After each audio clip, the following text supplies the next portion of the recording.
Hey, hola, ¿qué tal? ¿Cómo se encuentran la mañana de hoy? Espero que muy bien. Quien les saluda es Aarón Ruiz y es un gusto tremendo para mí poder compartir con ustedes en esta mañana un mensaje bíblico que va a servir para la edificación personal y de todos nosotros como iglesia. Vamos a comenzar. El tema de esta mañana tiene que ver con el manejo de las finanzas personales. Queremos aprender a ver los recursos, el dinero como lo ve Dios a través de la Biblia y de algunos ejemplos que seguramente van a edificarte a ti, a tu familia y sobre todo también a la iglesia. Qué gusto que nos acompañes. Así es de que vamos a ver el tema. El tema es el siguiente. El manejo del dinero refleja quién eres. Te animo a que juntos podamos aprender del tema y para ello creo que podemos bien mencionar que tenemos un libro en el cual vamos a sacar bastantes principios. Este libro tiene el título de Finanzas Bíblicas de Héctor Salcedo, un hombre estudioso, una persona que ha aprendido de muchas formas acerca de las finanzas personales y parte de su currículum y por qué estamos hablando de este libro, el cual creo que estamos llevando a varias regiones en la iglesia. Se trata de un hombre que es un economista con especialidad en macroeconomía aplicada, es empresario, tiene una consultoría en economía y finanzas y también tiene estudios de maestría en estudios bíblicos, es pastor de una iglesia y bueno, toda esta combinación de preparación pues lo ha reflejado en este libro, él seguramente tendrá otros trabajos, pero él refleja en este libro principios muy buenos que iremos compartiendo. Eh, Cada tema, cada capítulo es bien valioso y sería bueno que cada uno de nosotros pudiera obtenerlo de manera personal para ahondar más en estos temas. Yo creo que hoy podríamos preguntarnos como iglesia, ¿y por qué hablamos del tema? ¿Qué razón tenemos de poder hablar acerca de esto? Yo te quiero animar, hermano. Creo que todos necesitamos aprender cómo Dios ve nuestras propias finanzas y lo que Él espera de nosotros como esos mayordomos a cargo de los bienes que Él nos ha dado. Oremos. Padre, gracias por darnos la oportunidad de estar aquí esta mañana. Lo cierto es que tú nos has dado un recurso para la vida, no solo para uno mismo, porque nos amas y que quieres vernos bien, pero también quieres que podamos ser solidarios, compartir con otros lo que tenemos, lo que nos has dado de gracia, queremos compartirlo también de gracia. Señor, acompáñame en este estudio, quédate con todos nosotros, en el nombre de Jesús. Amén. Muy bien, entonces vamos a ir directamente al tema y quisiera comentarte lo siguiente. ¿Cuál es el origen de los problemas del dinero en nuestra vida? Tal vez te has preguntado. Y el autor de este libro nos menciona que hay diferentes causas. Seguramente, hermano, como te decía al principio, pues tal vez no sean todas las causas, ¿verdad? Pero sí, creo que hay temas muy puntuales que nos van a ayudar a nosotros a poder ser profundos con nuestra propia vida. Y él menciona que la falta de educación académica puede ser un origen. No tenemos educación, no tenemos instrucción y vamos así, creciendo, adquiriendo compromisos financieros, a veces nos salen bien, otras veces mal. Lo cierto es que tal vez no hubo una educación. Otro problema es la falta de técnicas del manejo de finanzas. A veces lo más básico se nos va de las manos, pero también tiene que ver con el carácter de una persona, el carácter de una persona. Cuando hablamos de, o el autor menciona acerca de la falta de educación académica, quizás muchos de nosotros no tuvimos las oportunidades de estudiar, ¿verdad? De estudiar la universidad, por ejemplo, donde pudimos haber aprendido técnicas de manejo de presupuesto, administración básica, algo de contabilidad, y por eso somos muchas veces un desastre en las finanzas. Por otro lado, la falta de técnicas de manejo de finanzas. Incluso habiendo ido a la universidad muchas veces, eh, no sabemos cómo armar de manera más específica, inclusive un presupuesto. La vida financiera se nos va de las manos, aun cuando tenemos cierto estudio. Tenemos que aprender a manejar un sano presupuesto, manejar, por ejemplo, una tarjeta de crédito, si es que eres de quienes las ha adquirido. hacer inversiones, etcétera. Pero también toca el carácter personal, nuestro carácter. Es decir, cómo pensamos acerca del dinero, cómo vamos con estos temas y muchas veces cómo somos por dentro. Ese es el verdadero origen de los problemas financieros. Podemos involucrar tantas y tantas y tantas emociones que cuando tomamos decisiones a veces estas no salen bien porque nosotros estamos desubicados, no equilibrados en lo mental y en el carácter. Muchas veces nos ha faltado integridad espiritual para el manejo correcto y adecuado de nuestras finanzas. La Biblia habla del carácter y el carácter se refiere al corazón de cada uno de nosotros. Entonces tenemos que asegurarnos de tener una vida financiera ordenada, que viene de la mano de tener un carácter parecido al de Jesús. Cuidemos nuestro corazón, cuidemos las emociones y cuidemos aprender sobre todo cómo Jesús nos llama a tener ese equilibrio, justamente de lo que estamos hablando. ¿Qué pasa cuando nosotros tenemos una vida emocional desequilibrada? Tal vez te ha pasado este tipo de cosas. Recordarás la película de las emociones, ¿no? ¿Qué tal cuando decimos, ya cayó la quincena y estamos bien contentos, ¿no? Pero después te acuerdas de la tarjeta de crédito y dices, híjole, no la pagué y te pones todo ansioso, que ya te van a cobrar intereses. Está el otro que es otra emoción, ¿no? Ojalá que sí pase la ansiedad, no sé si estás tan preocupado. Después el otro que dice, me lo llevo, solo se vive una vez y estás compre y compre y compre. Pero la realidad, adentro de nosotros sabemos que no estamos correctos en lo que estamos decidiendo. Sales de una deuda, te metes a otra deuda, acrecenta tu deuda y ya no tienes vida porque todo el tiempo te la pasas trabajando. ¿Para qué? Para pagar los intereses de toda esa deuda. Otro dice, te pago la otra quincena y se están escondiendo. ¿En qué gasté tanto? Y te enojas porque dices, ¿cómo es posible que no me alcance mi dinero? Vamos del enojo a la tristeza, de la tristeza a la frustración, de la frustración al desánimo, a la depresión, a la angustia, de enojados, desesperados. Y sinceramente, ¿quiénes no hemos pasado por todo esto? Todos hemos pasado por situaciones así. No importa la edad, como te decía, ni siquiera nuestra preparación académica o el estrato social al cual pertenecemos. Esto sucede cuando no tenemos una base, un aprendizaje, una habilidad más profunda de cómo debemos manejar hasta nuestras emociones cuando se trata de dinero. La mayoría de los problemas que tenemos tienen una sola raíz, se llama dinero. Es lo que dice la Biblia también. Vamos a ver un ejemplo en el joven rico que Jesús habló con él y lo que dice de esta situación, cómo se repite constantemente en nuestros días, aunque es un ejemplo bíblico, lo podemos ver en nuestros días, comúnmente los errores que llegamos a cometer. Así es que vamos a dar lectura a la Biblia directamente a Marcos 10:17 en adelante. Dice que cuando Jesús estaba ya para irse, un hombre llegó corriendo y se arrodilló delante de él. Maestro bueno, le preguntó, ¿qué debo hacer para heredar la vida eterna? ¿Por qué me llamas bueno? Respondió Jesús. Nadie es bueno sino solo Dios. Ya sabes los mandamientos. No mates, no cometas adulterio, no robes, no presentes falso testimonio, no defraudes, honra a tu padre y a tu madre. Maestro, dijo el hombre, todo eso lo he cumplido desde joven. Jesús lo miró con amor y añadió, una sola cosa te falta. Anda, vende todo lo que tienes y dáselo a los pobres, y tendrás tesoro en el cielo. Luego, ven y sígueme. Al oír esto, el hombre se desanimó y se fue triste porque tenía muchas riquezas.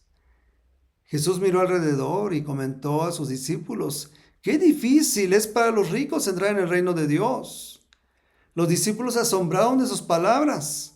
Hijos, qué difícil es entrar en el reino de Dios, repitió Jesús. Le resulta más fácil a un camello pasar por el ojo de una aguja que a un rico entrar en el reino de Dios. Los discípulos asombraron aún más y decían entre sí, entonces, ¿quién podrá salvarse? Para los hombres es imposible, aclaró Jesús, mirándolos fijamente, pero no para Dios. De hecho, para Dios todo es posible. ¿Qué de nosotros que lo hemos dejado todo y te hemos seguido? Comenzó a decirle Pedro. Les aseguro, respondió Jesús, que todo el que por mi causa y la del Evangelio haya dejado casa, hermanos, hermanas, madre, padre e hijos o terrenos, recibirá 100 veces más ahora en este tiempo. Casas, hermanos, hermanas, madres, hijos, terrenos, aunque con persecuciones. Y en la edad venidera, la vida eterna. En Lucas 18:18, cierto dirigente se refiere a este mismo joven. Lucas nos menciona esto. Maestro bueno, ¿qué tengo que hacer para heredar la vida eterna? ¿Quién era este joven? La Biblia nos da varias pistas y de hecho en un evangelio paralelo con esta historia de Lucas dice que era un cierto dirigente. Lucas nos está ampliando la visión y nos dice que era un dirigente. Es decir, no era un jovenzuelo, no era un pequeño, era un hombre que tenía cierta responsabilidad. Hablamos de un hombre joven pero con autoridad que tenía un cargo importante en la estructura sociopolítica de los judíos en el primer siglo. Y era reconocido, no era cualquier persona. Algo interesante que dijo, todo eso lo he cumplido desde joven, Señor. Se refería a los 10 mandamientos. Y cuando él habla de todo esto, se da cuenta que lo siguiente lo deja muy lejos de seguir a Jesús, se va triste. Conocemos la historia, la hemos hablado muchas veces. A lo cual viene a mi pensamiento, y justo lo que menciona un poco del libro, es acerca de una reflexión de J.C. Riley. Fíjate lo que decía este hombre.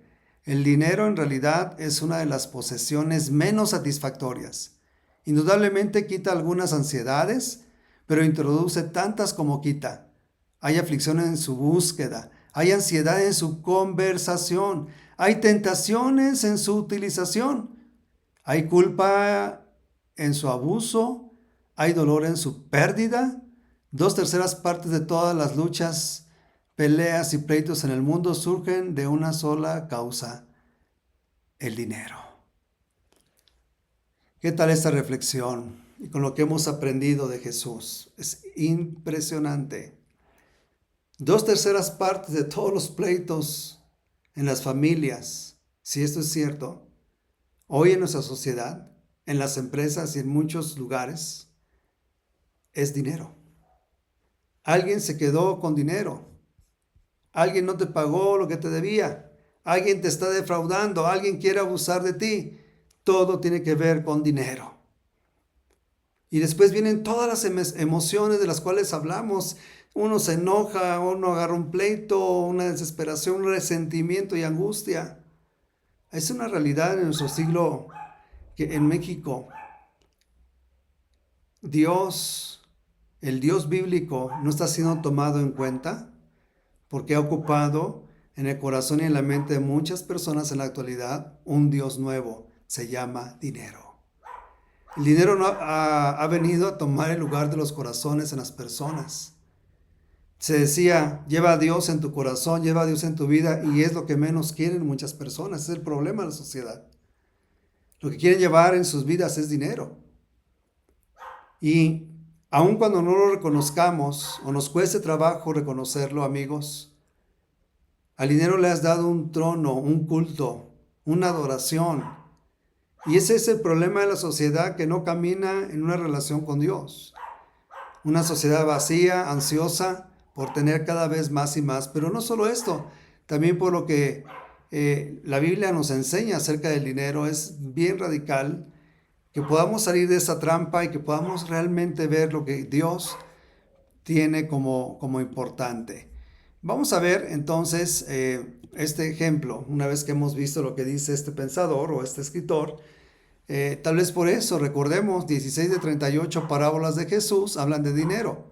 Una de cada 10 o de cada 10 versículos en los evangelios también lo hacen. 2.350 referencias a riquezas y propiedades. 10% en el Nuevo Testamento hace referencia al tema. Es decir, vamos a ver que realmente el tema de dinero para Dios es importante, pero es importante que aprendamos a verlo como Él lo ve, y Él siempre quiere enseñarnos acerca de esto. Muchas veces no reaccionamos como Jesús quisiera que lo hiciéramos. Hay tantos jóvenes, tantas personas hoy en nuestra actualidad que no están siguiendo a Jesús porque quieren seguir otro tipo de valores. Y esos valores se llaman posesiones materiales. Por eso es importante que lo hablemos en la iglesia. Y vamos a estar haciéndolo constantemente a través del tiempo mientras Dios nos lo permita. La iglesia tiene que ser educada, acertada, edificada en estos temas. Perfecto. Recordemos entonces, lo que la Biblia nos dice es que Jesús sintió amor por él, vio ese hombre atrás de las palabras, como Jesús nos ve siempre, no solo lo que le decimos, sino adentro de lo que pensamos y de nuestro corazón. Para Él nada es oculto. Él sabe cómo son nuestras intenciones, nuestros motivos, si somos o no sinceros. Este hombre quería hacer bien las cosas y Jesús lo sabía. Pero había algo que lo estaba atando y Jesús lo amó, y en ese amor le dijo: deshazte de todo lo que te está bloqueando llegar a mi presencia.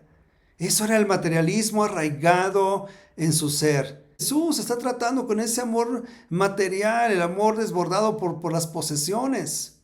Esas son las trampas más poderosas para los seres humanos. El dinero, lo que tengo, lo que dejo de tener, lo que me agobia no tener.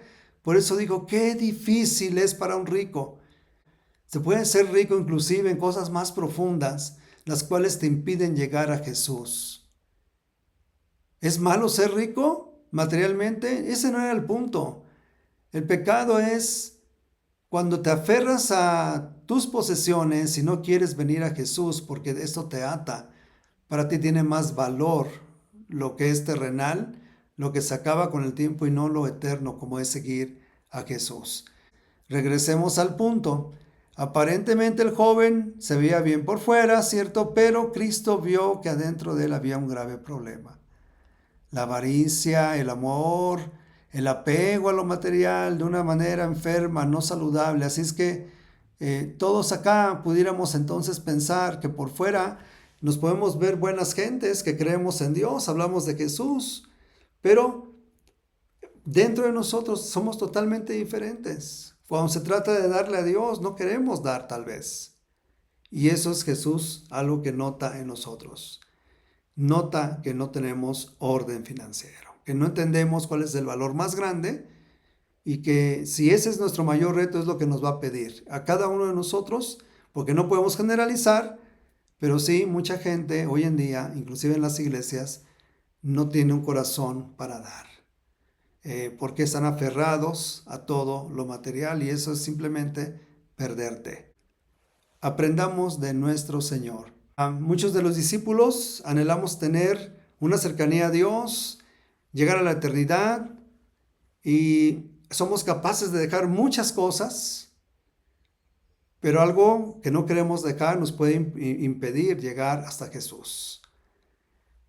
Dios quiere que salgamos de la trampa de la avaricia, si es el caso, y que nos llenemos de fe sabiendo que Él tiene un mejor plan para nosotros.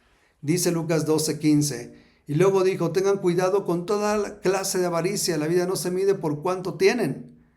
¿Sabías que la palabra avaricia en el griego, pleonexia, significa codicia, deseo de tener más siempre, pero en el mal sentido? Y uno tiene que entonces hacerse la gran pregunta: ¿cómo saber si hay avaricia en mi propia vida, en mi corazón? Porque yo he hecho mucho por Jesús, pero pregúntate, ¿hay avaricia en mi corazón? Recuerda esto: Podemos caer en el punto de desvivirnos por los negocios.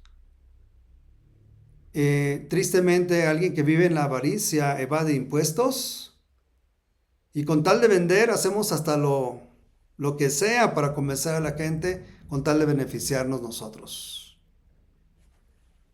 Hay que tener cuidado. Uno puede decir yo practico el contentamiento, pero la realidad es que en el fondo queremos siempre más y más y no estamos satisfechos. La falta de contentamiento significa que no estás a gusto con lo que has alcanzado. Ropa, zapatos, bolsas, etcétera. Y te sientes incómodo. Entonces no tienes contentamiento. ¿Cómo manejamos entonces esos extremos económicos? Vamos a ver lo que dice aquí. ¿Cómo reaccionamos a esos extremos económicos? Dice un proverbio 38:9. Primero, ayúdame a no mentir jamás. Segundo, no me des pobreza ni riqueza.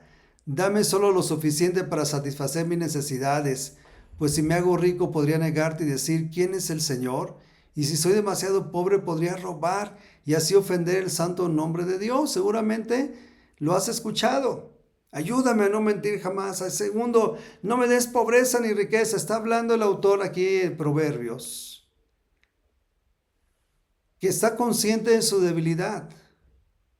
No me lleves a los extremos, ni quiero tener tanto, pero tampoco poco. ¿Cómo reaccionas tú hacia los extremos de la economía en tu propia vida? ¿Qué tal eres cuando hay abundancia? ¿Y qué tal eres cuando tienes éxito, cuando tenemos prosperidad? ¿Eres de los que agradece a Dios y recuerdas a Dios o eres de los que te olvidas de Dios y sigues agradecido, pero estás metido en mucho materialismo, mucha avaricia y cosas que no son correctas? Ahí se va a ver la avaricia. Amas el dinero y no reconoces que necesitas a Dios. Él es el que da todo. Y está el otro extremo, cuando pierdes el trabajo.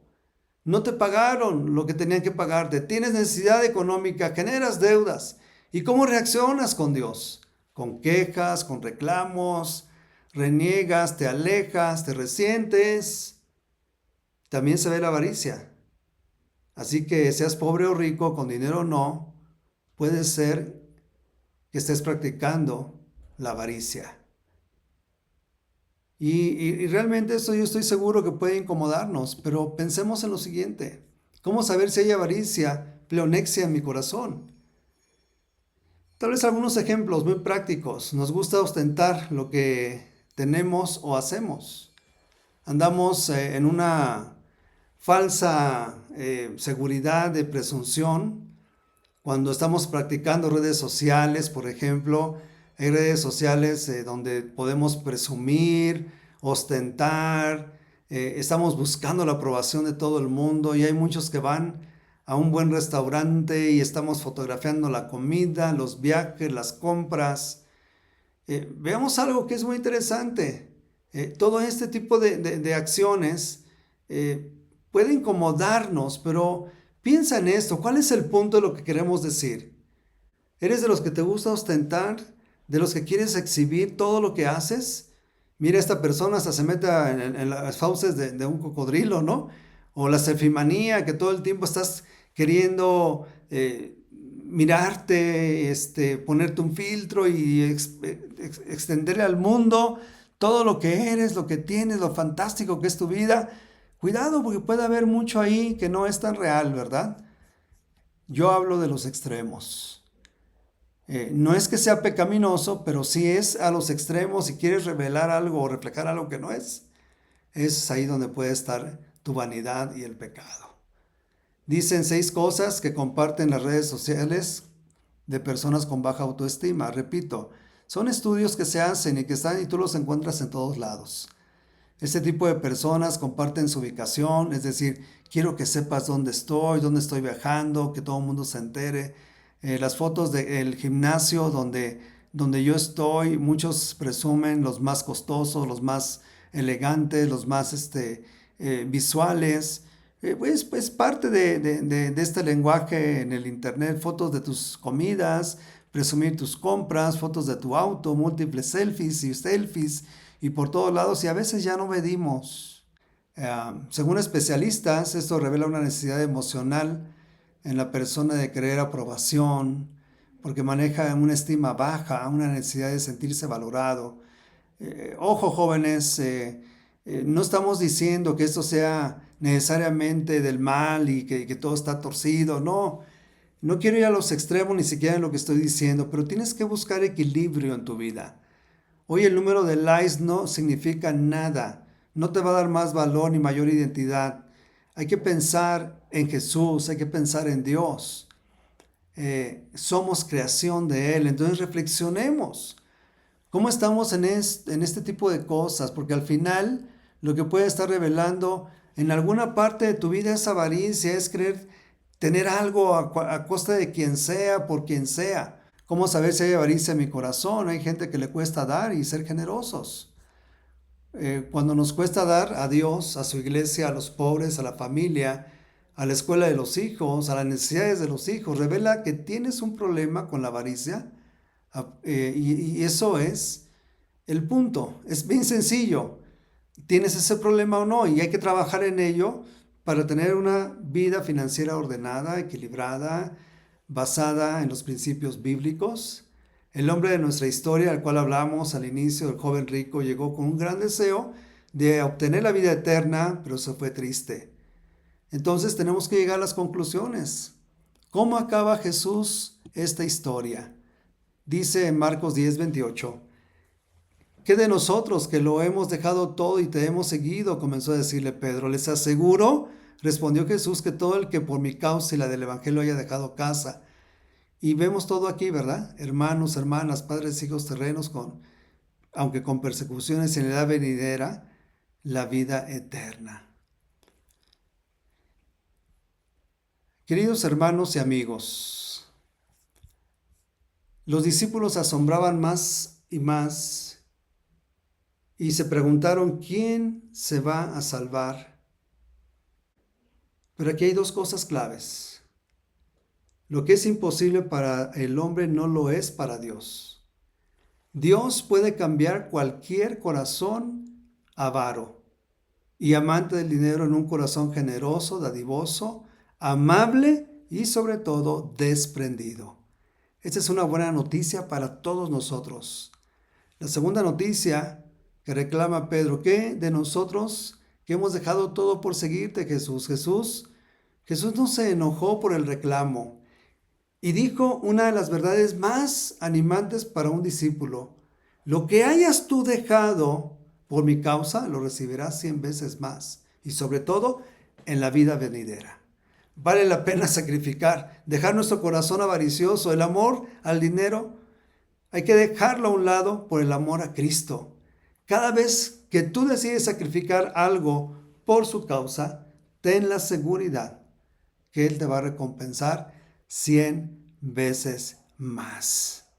Así que hermanos, amigos, muchas gracias por atender a este llamado. Sigamos adelante con estos temas. La verdad es que son fascinantes, muy reflexivos, y a Dios sea toda gloria, toda honra. Nos vemos a la próxima, amigos que están escuchándonos. Queremos invitarte a estudiar la palabra de Dios, que no te pierdas la oportunidad también de alcanzar estos principios bíblicos para que tu vida tenga sentido, profundidad, enfoque y sobre todo propósito. Un propósito que Dios te ofrece como lo ha hecho con nosotros. Acércate a conocer la palabra de Dios. Dios les bendiga, hermano. Nos vemos pronto. Gracias.